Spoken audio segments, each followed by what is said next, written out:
Have you ever wondered how far a woman of faith must go to keep her marriage together? How far does silence go? And where does an annulment begin? My name is Evelyn Carter. I'm 65 years old. And for more than 2 decades, I believed that enduring everything in the name of forgiveness was God's will, including betrayal, including abandonment, including the judgment of the church itself. I grew up hearing that a true Christian woman was one who held firm, who prayed twice as hard when her husband made a mistake, who didn't expose, didn't complain, didn't give up. I believed this with all my heart. And when I discovered my husband was cheating on me with someone from his own congregation, my first instinct was to run to where I'd always sought refuge, the church, more specifically, the pastor's office. With my heart in pieces, I sought spiritual guidance. I expected acceptance, understanding, perhaps a word that would give me the strength to make a just, or at least a dignified, decision. But what I heard there changed the course of my story. The pastor knew. He knew everything. And yet, he looked me in the eye and said, "Evelyn, forgive. God's love endures all things."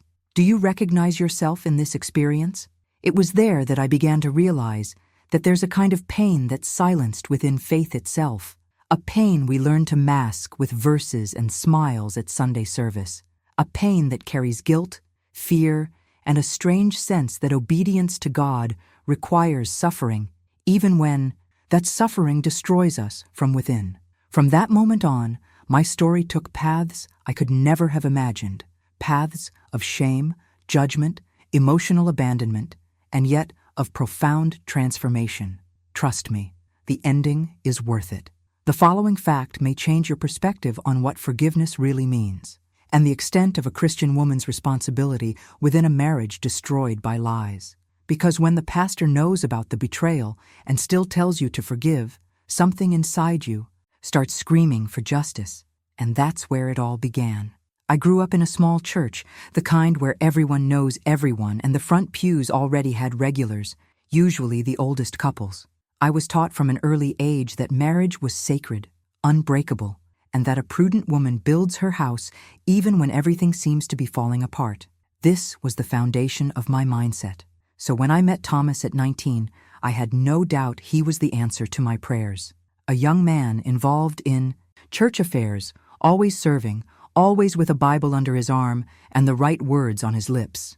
By 21, I was already married, with a veil, a wreath, and a heart full of hope. We moved into a simple little house, and I thought its simplicity was a spiritual charm. At first, everything seemed to fit. We prayed together before bed, held worship services at home, he played guitar on Sundays, and I served in the children's ministry. It seemed like a blessed story, the kind you tell as a testimony, at the end of the service. But not every blessing is what it seems, and today I see how many hidden truths can hide behind a "God bless the couple." As the years passed, I began to notice cracks in the fabric of what we'd built, small absences, dry responses, a look that shifted too quickly.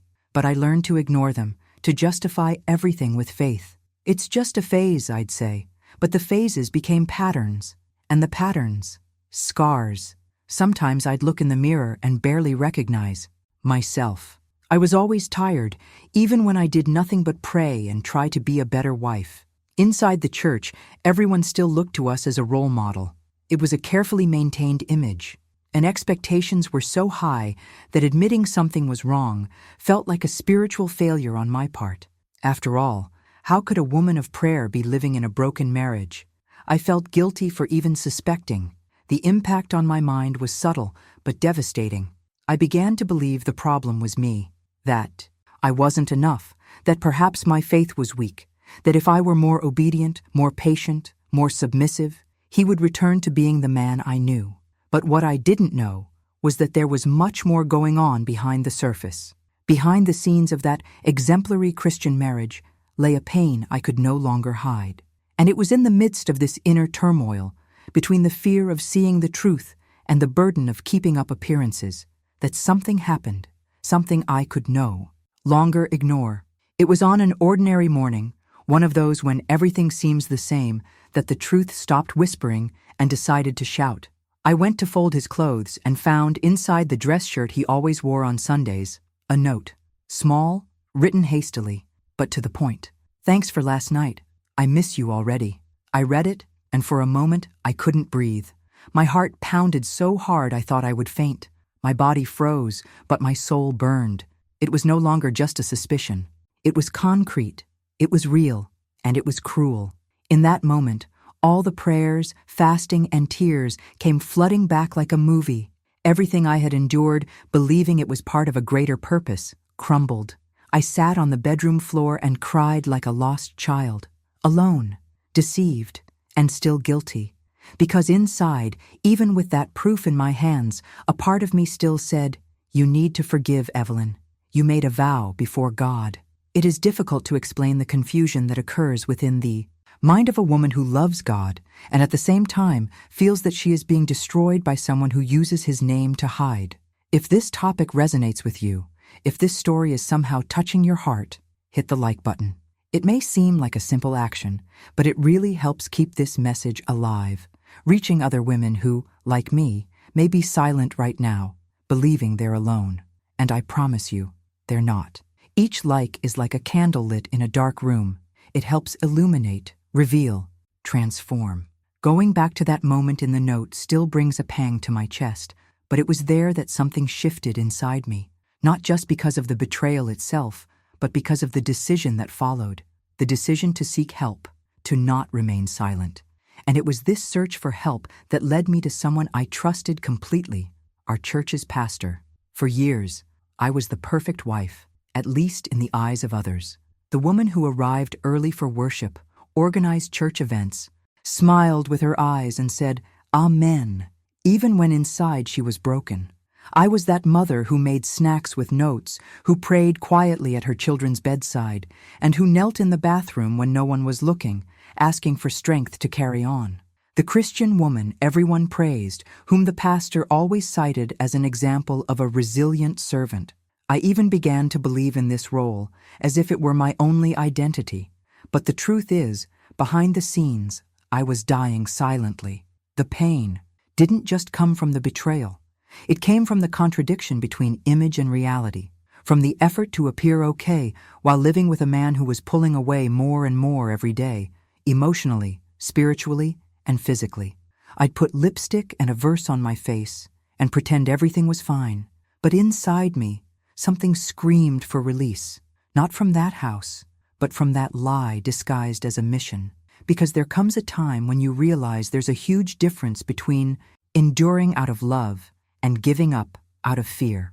My routine was marked by empty repetitions, the mechanical good mornings, the silent dinners, the touches that felt like obligation.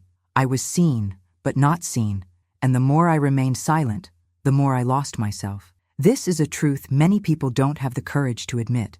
It's possible to be married, live within the church, have healthy children, and still feel spiritually exhausted. I feigned stability, but inside I was a war between faith and frustration.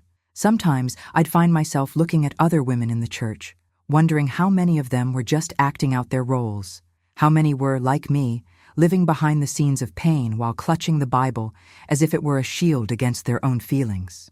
It's hard to say, but there's a kind of unspoken doctrine among many Christian women that suffering in silence is synonymous with spiritual maturity. And this idea, subtle as it may seem, has a profound and devastating impact. I still remember one particular night. He'd come back late, without explanation. He didn't even try to hide it. And I just prepared his meal, left it on the table, and went to pray. But that prayer wasn't one of faith, it was one of desperation. I wasn't asking for restoration anymore. I was asking for direction. Something inside me was changing. It wasn't anger. It wasn't pride. It was a thirst for truth, for answers that made sense, for conscious decisions that weren't tied to fear or guilt. And it was with this feeling that I summoned the courage to schedule an appointment with our church's pastor, someone I've always respected, someone who has walked with us from the beginning. I was fragile, yes, but I expected wisdom. I expected to hear something that would help me understand God's will in the midst of that chaos. I went in search of comfort, but what I heard in that office completely dismantled me. He started arriving late, at first with simple, plausible excuses, a meeting that ran long, a brother in need of help, a last-minute pastoral visit.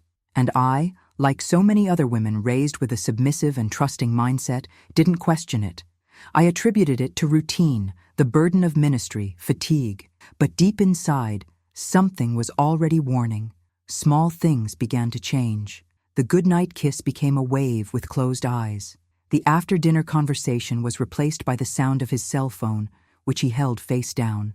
The prayer we once held hands, whispering promises and requests, became a drawn-out formality, and often said only by me. I understood the signs, yes, but I preferred to believe it was just a phase, like others we'd faced. I clung to hope, to his apparent track record of fidelity, to the idea that men of God also have difficult days. But there was something deeper, a strange feeling that he wasn't just distant, he was somewhere else, in a different connection, as if I was no longer at the center of his decisions, as if our home were just a way station. I began to notice how uncomfortable he was with simple questions. What time will you be back? Can I go with you? Everything was cause for a sudden change in mood. An impatient look, a why now? A silence filled with contempt. His words didn't say much, but his gestures screamed. It was like living with a stranger who used the name of the man who once promised me eternal love. There was one day in particular that marked this invisible transformation. I saw him arrive wearing a different shirt, different from the one he left in. It smelled of sweet perfume, nothing like mine. When I questioned him, he smiled disdainfully and said he'd changed it because he'd spilled coffee. The explanation was plausible, but the feeling in my chest wasn't. Then I understood that not every lie needs to be shouted. Some are whispered so naturally that they make us doubt our own perception. These small cracks accumulated until they became impossible to ignore. But even so, I kept trying to fill the holes with prayers and good intentions. I pretended not to see, not to feel, just to keep what was already crumbling standing. The most painful part was living through this confusion surrounded by people who still saw us as the exemplary couple. The impact on my mind was profound, because I no longer trusted my own judgment. I saw things, felt the changes, but his appearance in front of the church made me doubt myself. It was during this period that my emotional health began to crumble. I would wake up in the middle of the night with my heart racing, anxious, in a cold sweat. I had nightmares about betrayal, abandonment, and rejection. And when I told him about this, I received cold responses. You're becoming paranoid. That's a lack of prayer. Go seek God, Evelyn. That phrase pierced me like a knife, because I had always been seeking. What I didn't know is that sometimes even faith can be manipulated as a tool of control. And it was with this still cloudy scenario, with more questions than answers, that what was hidden finally began to come to light. It was a gray Monday, the kind that starts with a tightness in your chest before the sun even rises. I was organizing the living room bookshelf, trying to occupy my mind, when I noticed he'd left his phone on the table. It wasn't my habit to use it, never had been. But there were days when everything in me screamed for an answer. It was as if the silence around me weighed more heavily than any harsh truth. I took a deep breath, hesitated, but gave in. I opened the phone and right away saw a message notification that made my body freeze. Today was more than special. I'm glad she doesn't suspect a thing. It hit me like a punch. My hands trembled, my breath caught in my throat, and for a moment I wanted to believe it was some kind of misunderstanding, but it wasn't. I unlocked my phone and saw the entire thread. There were dozens of messages, loving, intimate, explicit, laughter, codes, hidden encounters, and most devastating, her name, a sister from the church, someone who for years sat with me in services, hugged me in the hallway, said, "We're praying for you," with eyes that I now couldn't tell if were false or merely complicit. It was as if the ground had broken beneath my feet. The hidden truth I'd so feared not only revealed itself, but revealed a scenario far dirtier than I could have imagined. This wasn't just marital betrayal. It was a rupture with everything I believed was safe, my faith, my community, my sense of loyalty. I stood there paralyzed, staring at the screen as if it would offer me some escape, as if that avalanche of revelations could be undone with a touch. But the damage was already done. And worst of all, even with my heart in pieces, the first thing that crossed my mind was, what did I do wrong? This is the kind of mindset that takes hold so strongly that even in the face of injustice, guilt still finds room to grow. It's as if, along the way, we've learned that if something goes wrong, it's because we didn't pray enough, we didn't love enough, we didn't endure as we should. The impact of that discovery was so profound that my entire body reacted. My knees buckled, my eyes burned, my stomach churned. And in the midst of that turmoil, a memory invaded my mind. Our wedding day, when he held my hand and promised fidelity before God and all the people. It now felt like cruel irony. The trust I had, so carefully built, was shattered in seconds. But even with all this evidence, with the feeling of humiliation searing my soul, I still didn't know what to do. The important decisions, the radical changes, they all seemed distant, daunting. All I could think was that I needed help, someone who could guide me spiritually through that abyss. It was with this desire to find direction, and perhaps a last-ditch attempt to regain some meaning, that I decided to seek out the pastor, someone who had been with us from the beginning, who consecrated our marriage, who had counseled us so many times at the altar.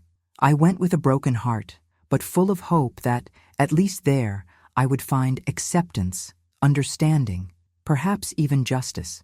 But what awaited me in that office was something I never imagined I would hear. I felt the ground crack open. It was as if everything around me had lost its sound, as if I'd been ripped from reality and thrown into a place where time stood still. I was trembling all over, my fingers cold, my throat dry. But even in the face of such clear, evident messages, one question pierced my mind with force. Am I the one exaggerating? This cruel doubt, this obsession with diminishing one's own pain, trying to find fault with ourselves before acknowledging the others. It's remarkable how, even with my heart crushed by such a harsh revelation, guilt still found its way. I wondered if I was being too harsh, if perhaps I had neglected something at home, if I hadn't been woman enough. This is what few people talk about. How much a spiritually and emotionally wounded woman still carries the burden of justifying the downfall of the one who hurt her. The mentality we were taught from an early age, that the man is the head and the woman the foundation, becomes a prison when we're betrayed, because somehow they make us believe that the crack always starts at the base. I looked at myself in the mirror and didn't see anger. I saw shame, a paralyzing feeling of inadequacy, as if the betrayal were a silent sentence of personal failure. And the cruelest thing is that even with all the proof in hand, I still feared tarnishing his image. The turmoil within me was so great that for hours I sat motionless on the edge of the bed, as if my body didn't know which way to go. It was as if I were facing an invisible fork in the road. On one side, fidelity to everything I'd built with him, years of history, children, ministry, and, on the other, the urgent call to look at myself with compassion. That inner voice whispered, "You can't keep pretending." But shame silenced me. The idea of exposing it was unthinkable. I didn't want scandal. I didn't want to be the center of stares and whispers. As contradictory as it may seem, I still wanted to protect his name. This is perhaps one of the most perverse hallmarks of emotional trauma, the tendency to protect those who destroy us. I got up late in the afternoon and went straight to the kitchen. I prepared dinner as if nothing had happened. A part of me clung to routine to keep from going crazy. When he arrived, I acted with a calm that surprised me. I observed him with a different look. Every gesture, every word, everything seemed calculated.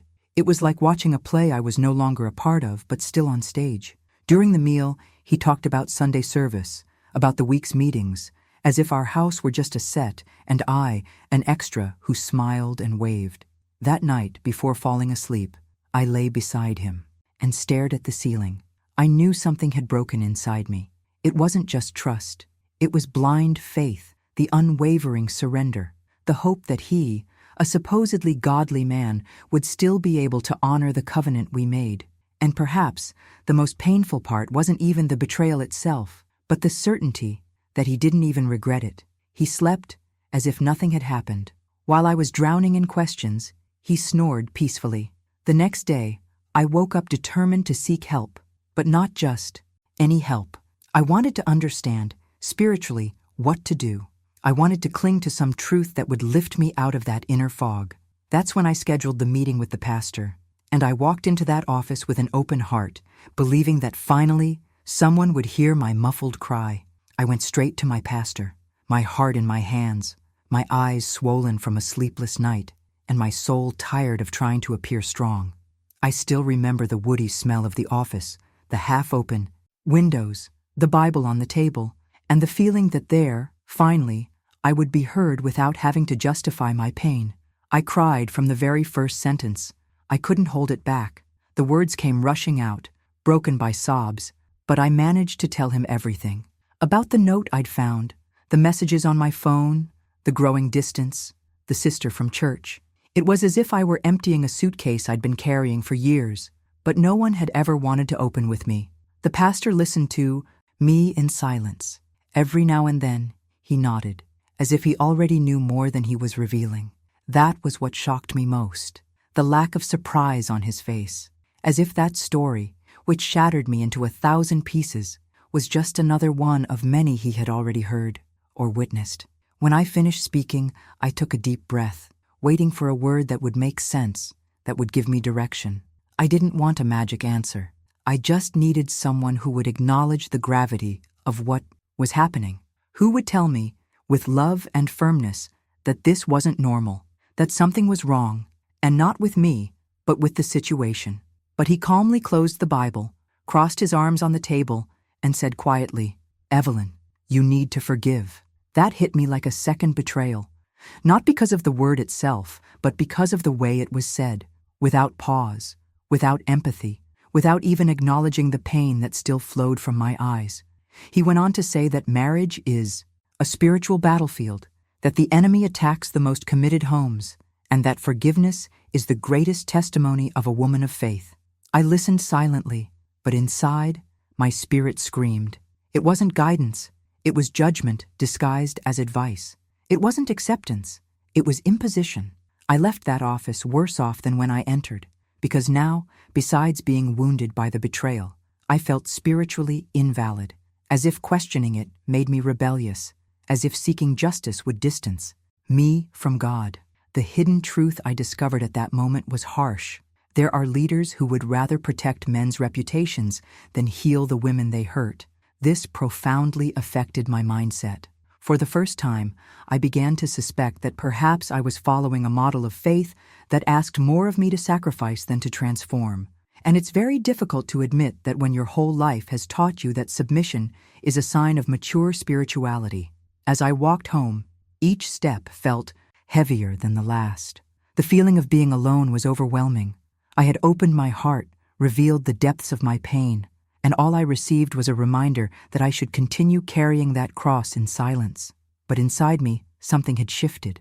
A small spark of clarity began to form, and even though I was afraid, I knew something had to be different. He took a deep breath, straightened his jacket as if preparing to give a difficult answer, looked at me with an expression somewhere between pity and impatience, and said, "Evelyn, you need to forgive. That's what Jesus would do." For a second, I thought I'd misunderstood. You know when your heart skips a beat for half a second? That's what I felt. My eyes were still wet, my hands restless in my lap, my soul bare before someone I thought I was ready to welcome, and I received a dry, rigid, memorized verdict. It was as if he'd read from a textbook, not my story. He continued speaking, of course. He said that the enemy attacks the most, promising marriages, that every Christian woman faces the cross of silence, and that forgiveness is the key to liberation, that exposing it would feed the flesh, create scandal, and be a stumbling block for the weak. In other words, the adultery couldn't be revealed, but my pain did need to be stifled. At that moment, it wasn't just about my husband's betrayal. It was about an entire structure that validated his error while silently blaming me for not knowing how to swallow it. I left the office, feeling that something much bigger than my personal history had been exposed. It was an entire system of protecting appearance, prestige, and image. The feeling was one of injustice, a spiritual injustice, as if I were forced to accept continual suffering in the name of an obedience that no longer made sense. It was such a profound distortion of the gospel I knew as a child, that gospel of comfort, truth, and justice, that for a few days, even my faith was in crisis. I wondered if God really wanted me to experience this. If Jesus, who healed women, who freed the unjust, who touched the wounded, was the same Jesus being cited to justify my silencing. The truth is that often, behind well-crafted biblical phrases, there are strategies of control. And there, in that office filled with verses on the walls, what happened wasn't guidance, it was invalidation. I left there trying to digest everything, but anger was already bubbling over. I felt betrayed twice, by the person who was supposed to love me, and by the authority that was supposed to protect me. It's a kind of pain that's hard to explain because it doesn't bleed on the outside, but causes a rupture within. I could no longer look at that man at the altar with the same eyes, and I couldn't look at myself the same way either. Something had broken, and when a woman begins to question what she's always believed without even realizing it, it's a sign that transformation is underway. In the days that followed, I tried to feign normalcy. I returned to my routine. I continued helping at church, smiling in the hallway, taking my children to activities, but inside I was no longer the same. His words echoed in my mind like a cold sentence. You need to forgive. As if that were simple. As if forgiveness were a button you press and everything disappears. No one asked how I felt. No one considered the emotional impact, the sleepless nights, the fear of being spiritually disfigured inside. I didn't need ready-made phrases. I needed truth. And most of all, the freedom to recognize that perhaps what I'd been taught as submission was just a disguised form of imprisonment. They asked me not to expose myself. Their exact words were, "Be careful what you say, Evelyn. This could become a scandal." As if the scandal were my story, not the betrayal. As if preserving the other person's image were more important than restoring the dignity of the one who was hurt. I heard advice from all sides. Pray more.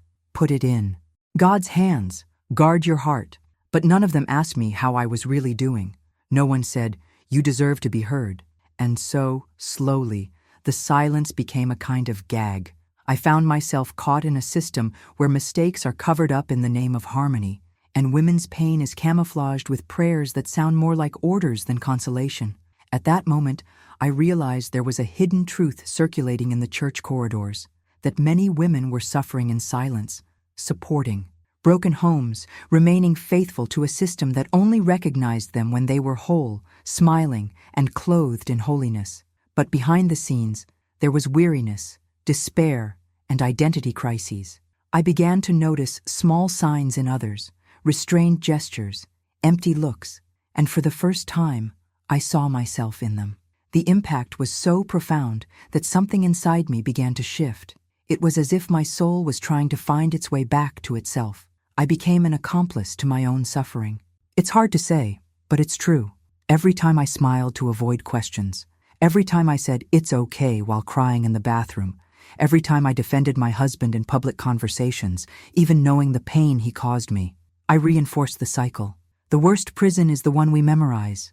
We learn where the chains are, what the limits are, how to walk without making noise. But eventually, even in silence, the soul screams. And mine was starting to scream too loudly for me to ignore it any longer. What shocked me most was how the very people who demanded my silence were the same ones who claimed to be protecting the couple's testimony. The word testimony became a shield, a control mechanism, an excuse to keep me within a narrative that was no longer mine. It was as if my pain was too inconvenient to be felt publicly, as if I had to hide so as not to disturb the faith of others. This affected my mindset so profoundly that I began to rethink everything: my faith, my vows, my identity as a Christian woman. Did the God who had known me since I was a girl also want my silence? Or was he crying with me, silently, while I was forced to smile? It was within this tension that I began to see the difference between being faithful to a marriage and being faithful to myself. For the first time, I began to wonder if that blind obedience to the model I'd been taught was, in fact, what God wanted of me. Because it didn't make sense that the same Jesus who liberated women, who sat with the rejected, who saw the pain of the invisible, would be the same one used to justify my invalidation. Something didn't add up, and it was there, In this space between imposed obedience and the truth, I was beginning to recognize that a silent decision began to form, not born of revolt, but of lucidity, not of anger, but of hunger for justice and for peace. Clarity didn't arrive all at once. It came in waves, discreet but consistent, first as a nuisance, then as a firmer awareness, until it became a silent scream within me. This is not life. This is not faith. This is not what God wants for me. It wasn't easy to admit. I still loved the idea of the marriage we'd built. It still hurt to imagine the stares, the judgments, the conversations behind my back. But there was something stronger forming, a deep desire for reunion, not with him, but with me, with the woman I was before I was just someone's wife, with Evelyn who truly smiled, who dreamed, who trusted her own voice. And perhaps now is the time to ask you, with all due respect and affection, have you ever felt this way too? Have you ever carried a burden that wasn't yours, just to keep something that was nullifying you inside? Have you ever been afraid to break the silence and be judged, even if you were right? If this topic resonates with you, leave a comment below with what touched you most. Share a piece of your story, even if it's small. Sometimes, just by writing, we begin to organize our hearts, and those who read it also feel less alone.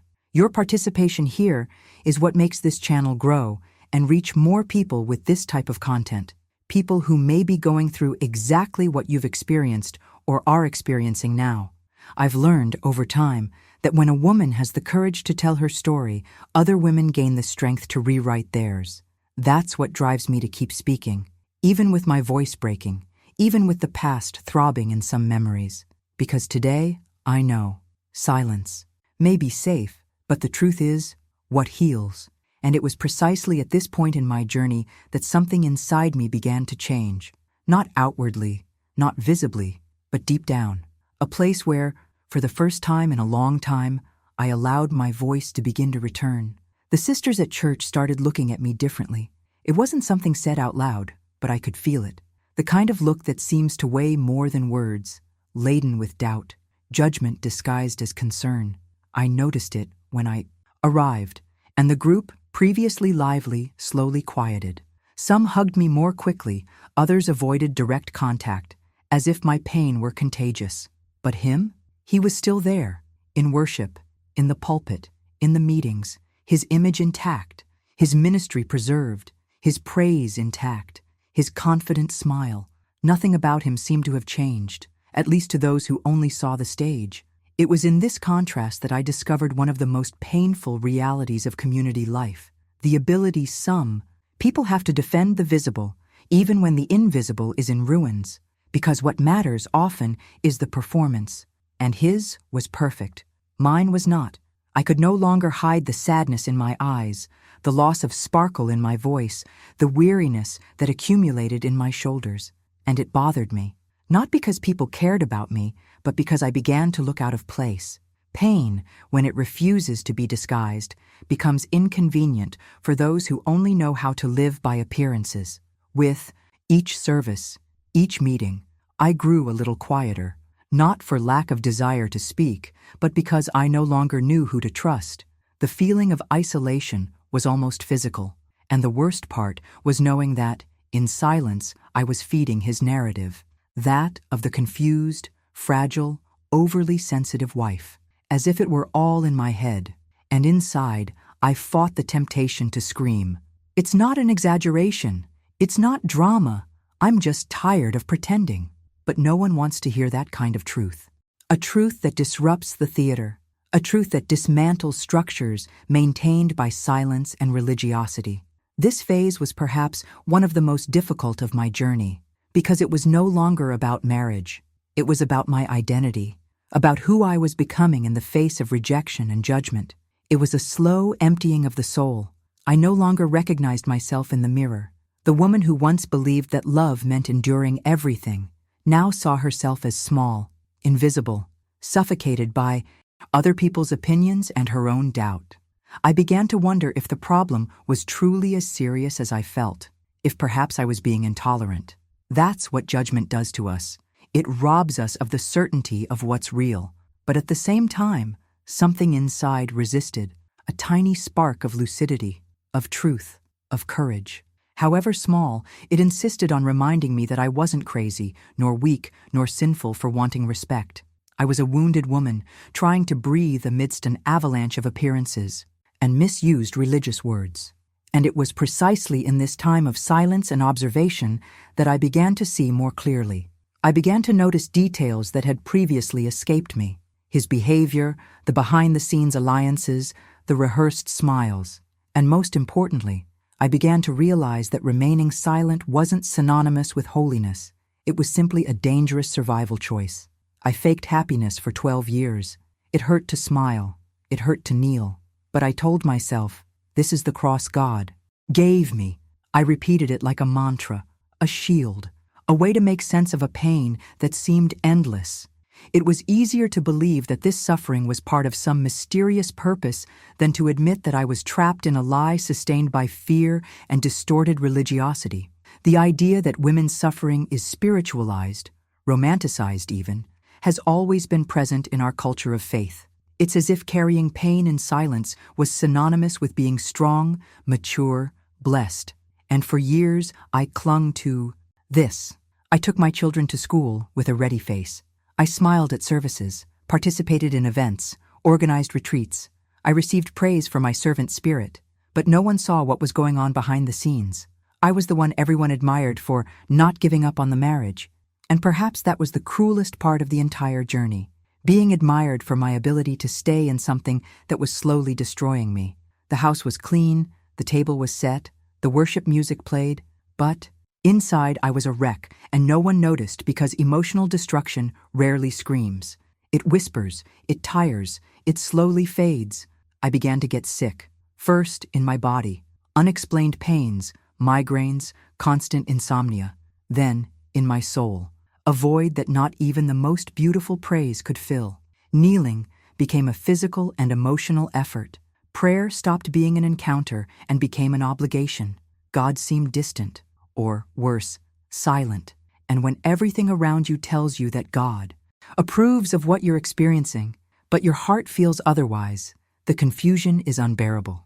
I asked myself, am I being rebellious for wanting to leave? Am I being ungrateful for all He's already done for me? These questions haunted me, and along with them came the advice of those around me.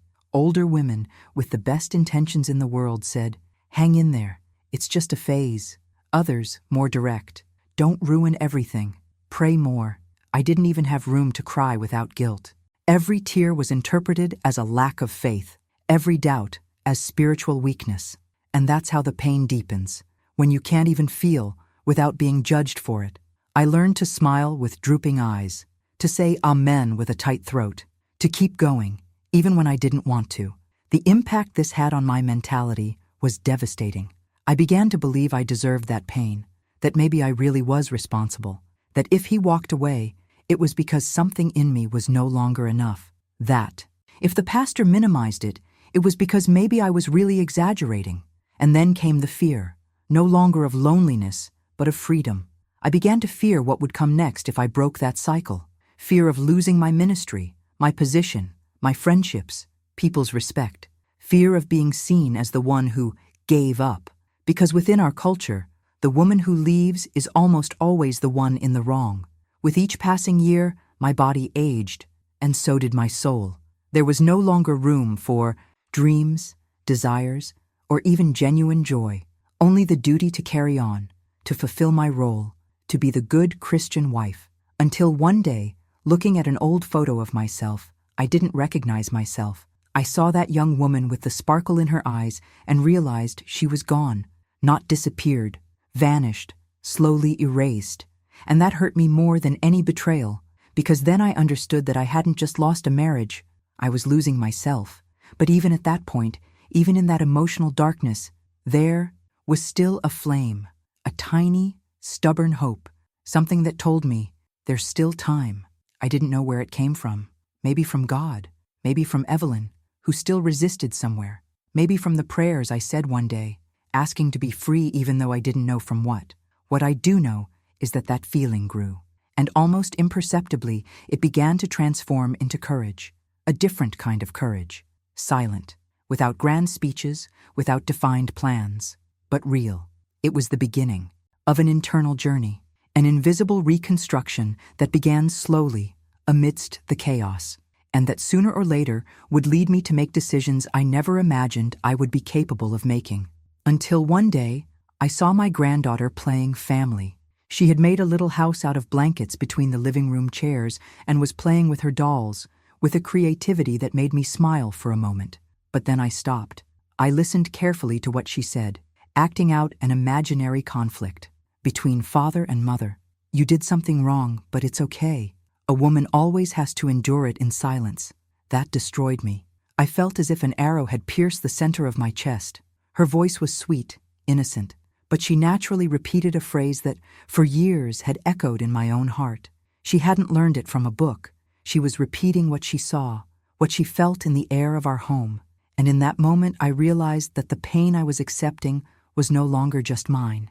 It was trickling down to future generations. I stood there watching in silence, a lump in my throat and tears in my eyes. My granddaughter was only 6 years old. How could she, so young, already harbor such a distorted idea of what it means to be a woman? I knelt beside her, hugged her small frame tightly, and said softly, "You'll never have to endure anything in silence, my love." She looked at me blankly, but smiled. And in that smile, I saw a seed, a possibility, a new mindset I could still plant, even if belatedly. Because sometimes, what we can't do for ourselves, we begin to do for those who come after. That night, after everyone was asleep, I locked myself in my room, turned off the lights, and sat on the floor. Not to pray as before, asking for strength to endure, but to ask God, with all the honesty I had, what does the Lord really expect of me? And for the first time in a long time, I felt peace listening to the silence itself. Not that silence of old, of muffled pain, but a silence that seemed to say, finally, you're listening to yourself. It was as if God wasn't asking me for more faith to endure, but for the courage to decide.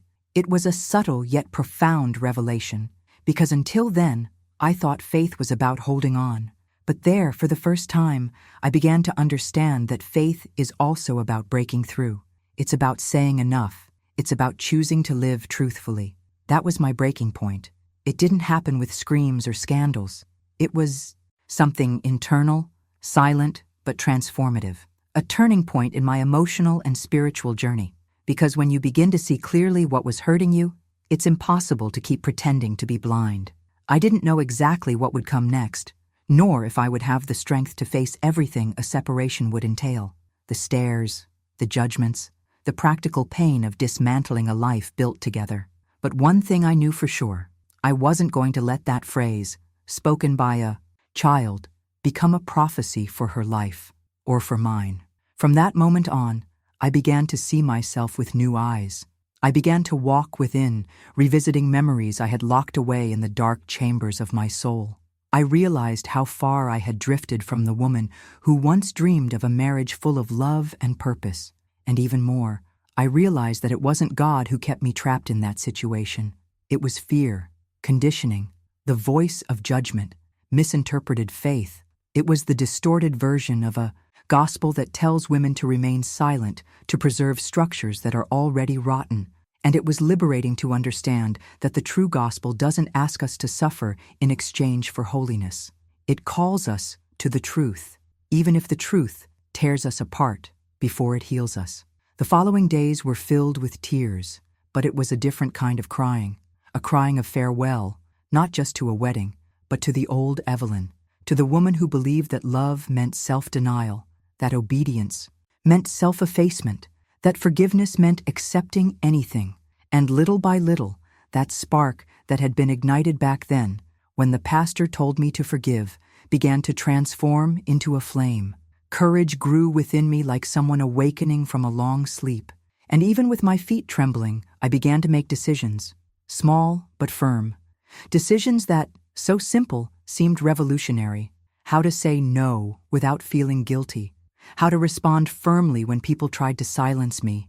How, finally, to choose what was good for me, without needing to justify it to anyone.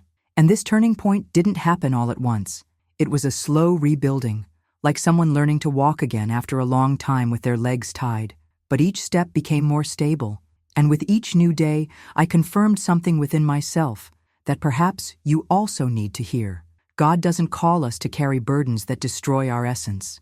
He calls us to live with purpose, with truth, with peace, even if the path to that peace requires profound ruptures.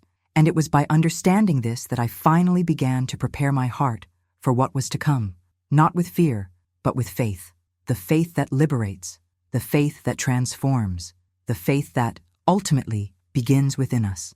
That night, I cried like never before, a cry that came not just from my eyes, but from my soul. I felt my body give way, as if everything I'd been holding back for years was finally being poured out. I didn't cry silently, as I usually did so as not to wake anyone. I cried out loud, without hiding, without filtering, as if the entire universe needed to hear what I was feeling. And in the midst of that raw, formless, and unmeasured weeping, I said to God with a choked voice, "Lord, if it is a sin to want peace, forgive me, but I can't take it anymore." These were the most sincere words I have ever uttered in prayer. They didn't come from a theological mind, nor from a heart trained in liturgy.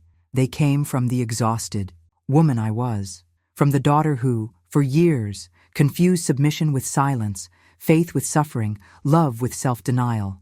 It was in that instant that something changed. Not outside of me.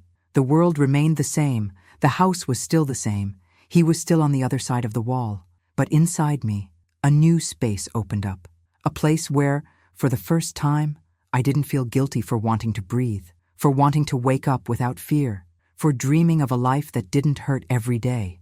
It was a silent but powerful transformation, a shift in mindset that didn't require me to scream to be heard, but to listen to myself and believe in myself. Because the first step to any journey of freedom is this: believing that your pain is valid, even when no one else does.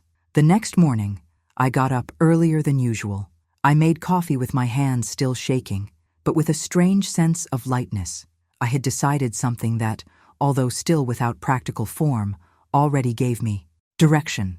I would no longer live in denial. I would no longer hold on to what hurt me. It was a decision without applause, without an audience, without anyone to tell me whether it was right or wrong. But it was mine. And that, in itself, was a victory.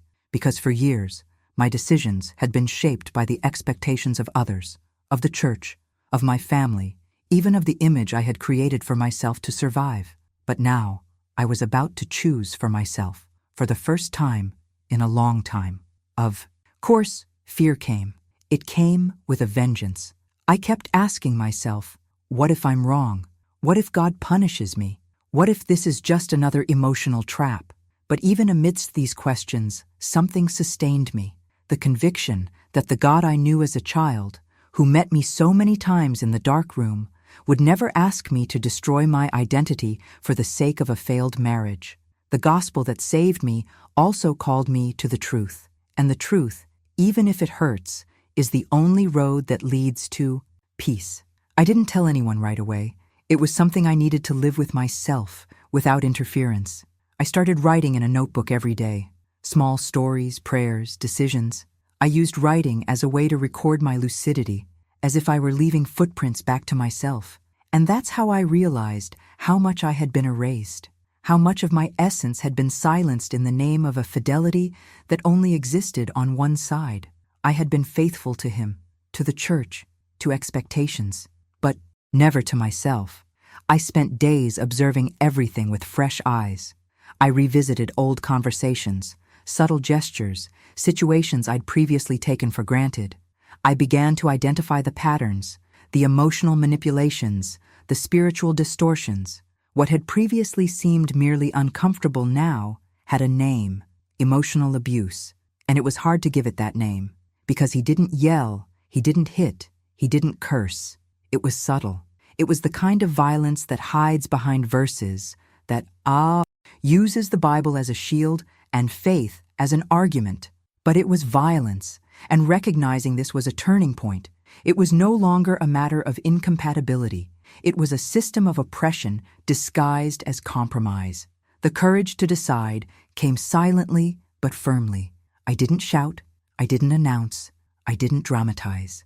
I just stood up one day and said, "Enough is enough." That was the most powerful word that ever came out of my mouth, because it wasn't just a sound. It was a rupture, a stop, that ended a cycle of spiritual self-sabotage. And in that exact moment, something inside me rose up. The woman who had been silent for years chose to live for the first time. Even without knowing what tomorrow would hold, even without a complete plan, I knew I wouldn't turn back. The decision had already been made. The journey would begin again, and this time, with my whole soul. I was scared. I was deeply ashamed, but I left, not with a perfect plan or rehearsed speeches. I left with the bare essentials, the clothes on my back, a small suitcase, and the courage I had left. There was no support from the church. No friends held my hand. Some discreetly moved away, others didn't even hide their discomfort. It was as if I had broken an invisible rule, the kind no one writes down, but everyone strictly respects. I already knew that choosing freedom would come at a price, but I never imagined the silence would be so loud. No phone calls, no hugs, not even a message asking if I was okay. And still, I went, not because I was strong, but because to continue was to die slowly. And that, at that point, was scarier than facing the world outside. That first night away from home was one of the most vulnerable moments of my life. I was temporarily staying with a distant cousin who wasn't part of our religious circle, and so I had no idea what it meant. While she offered me coffee and told me everything would be okay, I felt like a child kicked out of the playground, out of place, embarrassed, and lost. Everything inside me trembled, but something inside held firm. It was strange to realize that, even with the screaming fear, there was also a quiet peace. The peace of someone who, for the first time, was no longer living a lie. As the days passed, I began to understand the behind-the-scenes of my own story. I reviewed every decision, every moment I held back, every time I went against my intuition just to keep the marriage going. The separation wasn't just physical. It required a profound internal deconstruction.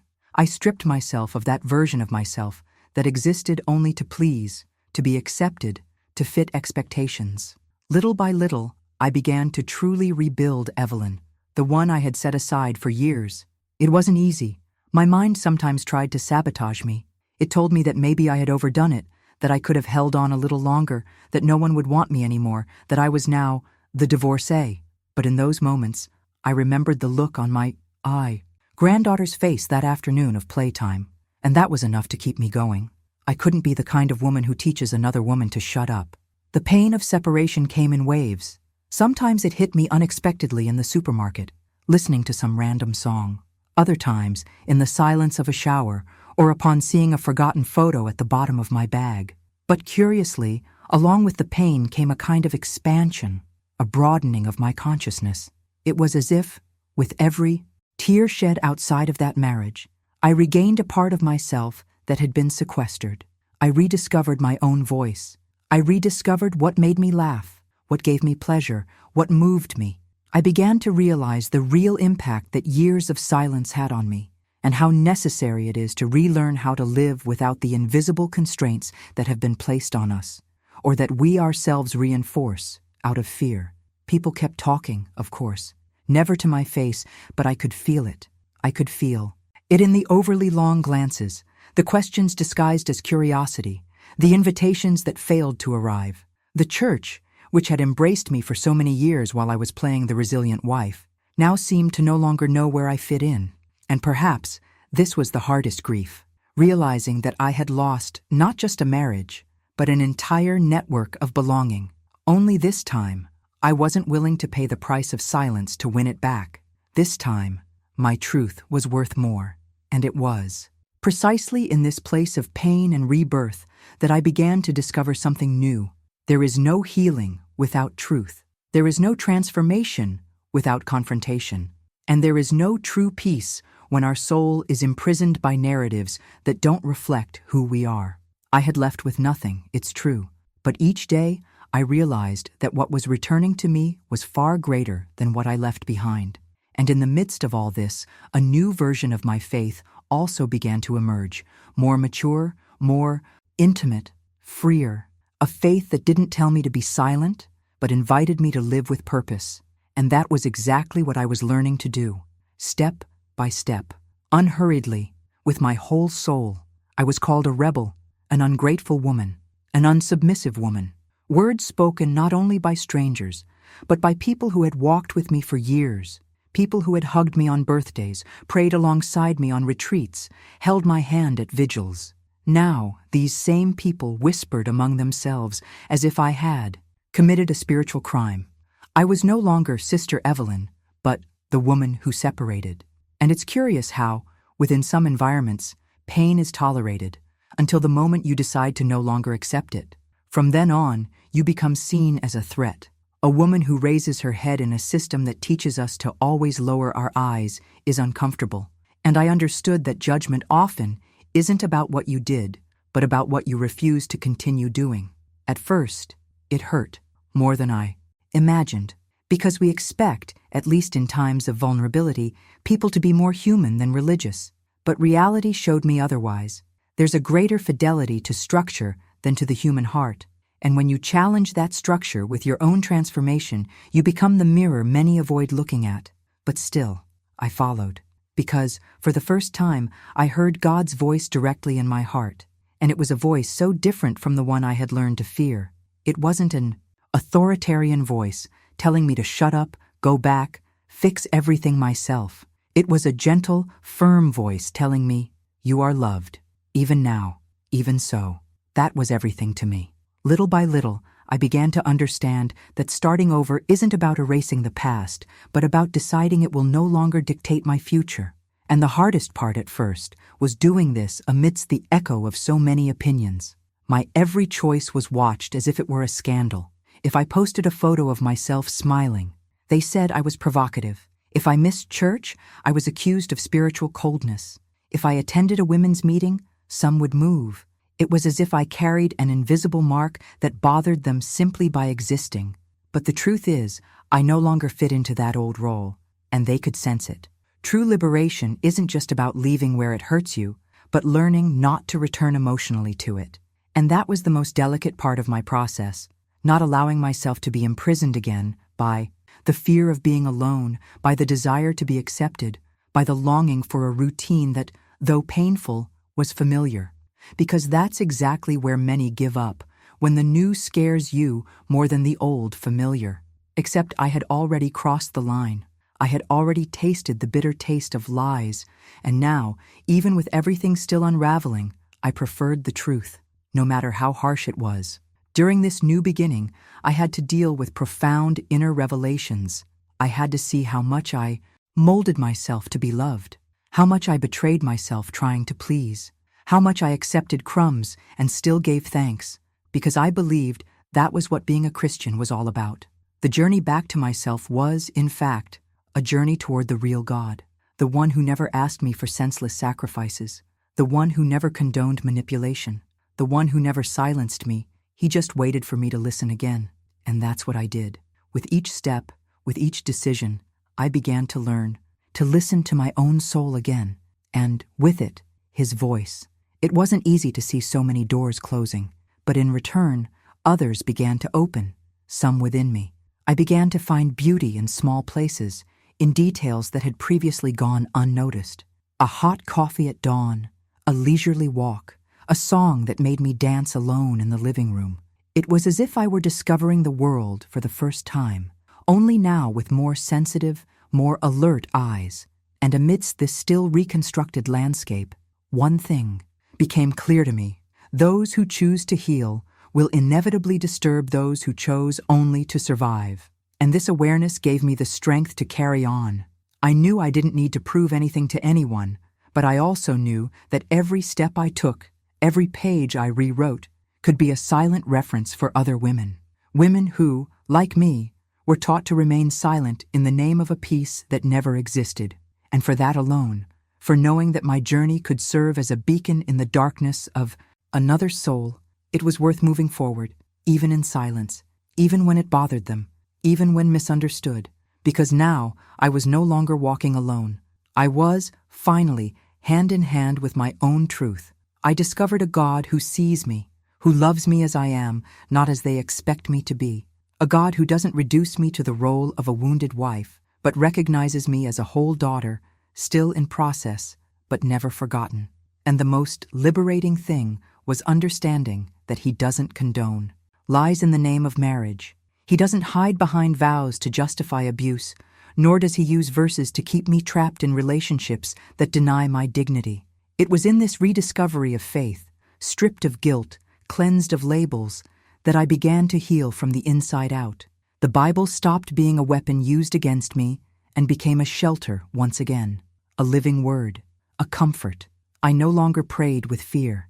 I prayed with confidence, as if I knew I was being heard by a Father who understands the hidden depths of what no one sees. And it was in this place of truth and transformation that my spiritual journey began to blossom again, not as before, but with deeper roots. If you're experiencing this, I ask you, don't confuse the cross with prison. God didn't create you to live nullified, suffocated, begging for crumbs of respect in the name of a covenant that has already been broken. The cross of Christ liberates. It never imprisons. The cross He carried teaches us surrender, yes, but never self-destruction. Don't accept silence as proof of faith, nor abuse as a test of spirituality. True faith brings life, clarity, courage. If something is killing you inside, day after day, it doesn't come from God. And no matter what they've told you or what they expect of you, your peace matters too. Your story still has room for a new beginning, even if everything seems in ruins now. Sometimes, the first step is simply recognizing that you deserve more and allowing that thought to find a home within you. That's how it all began for me. Today I'm 65, and I can say with peace of mind, it's possible to leave, it's possible to start over, and most importantly, it's possible to continue being a woman of faith. I didn't lose my spirituality when I broke off that marriage. On the contrary, it was there that it truly blossomed. Because faith isn't accepting what destroys us. Faith is trusting that God also dwells in the decision that liberates, in the choice that heals, in the courage to never abandon ourselves again. I'm not less of a believer because I said, enough is enough. I'm not less worthy because I chose to respect myself. I am indeed a whole woman who loves God more deeply today, precisely because she learned to love herself too. And if I can leave you with anything as a testimony, it's this. Your identity in Christ doesn't disappear when you choose to rise up. It reveals itself, and it endures. If this story resonated with you in any way, if at some point in my journey you recognized yourself, take a deep breath and know you are not alone. There are many women going through silent battles with heavy hearts and smiling faces, feigning strength while everything inside screams for change. And that's why every word here matters. Because when we transform pain into voice, shame into truth, and silence into connection, something profound begins to shift, not just in us, but in those who listen as well. So, if this narrative found a home within you, leave the word freedom in the comments, not just as a response to me, but as a declaration to yourself. Because every time a woman breaks the cycle of fear, she lights a light on another's path. And this chain of healing only grows when we recognize ourselves. Because sometimes what seems like just a video is actually the beginning of a new story.